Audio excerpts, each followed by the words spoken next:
ৰঙিয়া সমজিলা আয়ুক্তৰ চৌহদত তীব্ৰ উত্তেজনাময় পৰিৱেশ। কংগ্ৰেছ দলে সাব্যস্ত কৰিলে তীব্ৰ প্ৰতিবাদ। বিজেপিৰ অগণতান্ত্ৰিক নীতি নচলিব ধনীৰে উত্তাল প্ৰতিবাদ কংগ্ৰেছৰ। দীপ্তেশ্বৰী বৰদল পঞ্চায়তৰ আঞ্চলিক পৰিষদৰ সদস্য পদৰ প্ৰাৰ্থী চেমিমা মজুমদাৰে কালিৰ গণনাত প্ৰায় 400 ভোটৰ ব্যৱধানত জয়লাভ কৰিছিল। কিন্তু কালি নিশাৰ ভাগত পুনৰ গণনা ঘোষণা কৰে প্ৰশাসনে। এই গোটেই কাৰ্যকলাপক অগণতান্ত্ৰিক ফেচিষ্ট আখ্যা কংগ্ৰেছৰ। কংগ্ৰেছৰ অভিযোগ যে ৰঙিয়া সমষ্টিৰ বিধায়ক ভৱেশ কলিতাই ৰঙিয়া সমজিলা আয়ুক্তৰ কাৰ্যালয়ৰ ভিতৰত বহি চলাই গৈছে এই সমগ্ৰ অগণতান্ত্ৰিক প্ৰক্ৰিয়া। ৰঙিয়া প্ৰশাসনে এটা নিৰ্দিষ্ট দলৰ এজেণ্ট হিচাপে কাম কৰা বুলি অভিযোগ কৰে কংগ্ৰেছে। ৰঙিয়াৰ পৰা মইনুল হকৰ ৰিপৰ্ট, সংবাদ 365।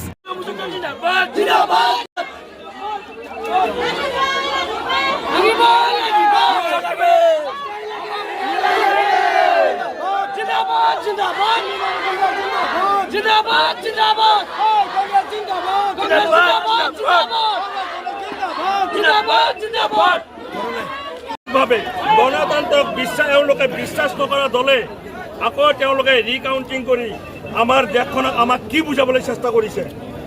আপোনালোকে জানে যে প্ৰথম পঞ্চায়তৰ দীপ্তেশ্বৰী পঞ্চায়ত প্ৰথম প্ৰায় 18,000 অধিক ভোটত আমাৰ কংগ্ৰেছ দলৰ প্ৰাৰ্থী নিৰ্বাচিত হোৱাৰ পিছত শেহতীয়াকৈ তেওঁলোকে ঘোষণা দিয়াৰ পিছত মিডিয়াত দিয়াৰ পিছতো তেওঁলোকে অগণতান্ত্ৰিকভাৱে ফেচিষ্টভাৱে হিটলাৰী শাসনৰ নিচিনাকৈ তেওঁলোকে গণতন্ত্ৰক ভৰিৰে মোহাৰি আকৌ ৰিকাউণ্টিং কৰাৰ কি যুক্তি আছে?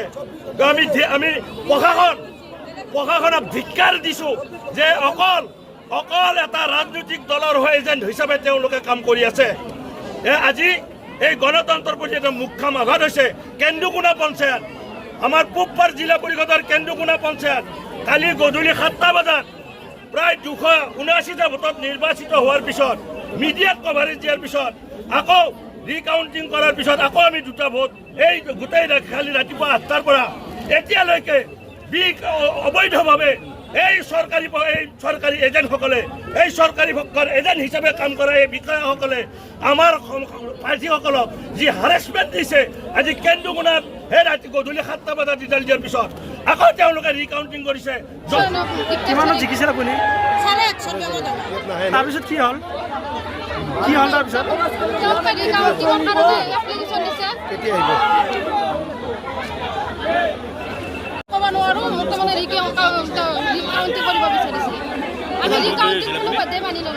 কিমান পৰ্যায় হৈছিল? এতিয়া ৰিকাউণ্টিং দিছে নেকি? ৰিকাউণ্টিং দিছে নেকি? সদস্য চেমিমা মজুম ডাঙৰীয়ানীয়ে জয়লাভ কৰাৰ পিছত নিউজত ওলোৱাৰ পিছত এইটো আজি বিজেপিয়ে অগণতান্ত্ৰিকভাৱে ৰিকাউণ্টিং বিচাৰিছে। তাৰ প্ৰতিবাদত আমি দীপ্তেশ্বৰী আজি ৰাইজে ওলাই আহি আমি এই প্ৰশাসনৰ বিৰুদ্ধে ইলেকশ্যন কমিশ্যনাৰৰ বিৰুদ্ধে আমি প্ৰতিবাদ সাব্যস্ত কৰিছোঁ আৰু আমি বিচাৰিছোঁ যে এই যদি বিজেপি চৰকাৰখনে যদি গণতন্ত্ৰৰ ওপৰত বিশ্বাস কৰে তেনেহ'লে আমাক এই চাৰ্টিফিকেটখন উলিয়াই দি এই গণতান্ত্ৰিক পদ্ধতিটোক তেওঁলোকে যদি বিশ্বাস কৰে এইটো ৰাইজক মেছেজ দিব লাগে।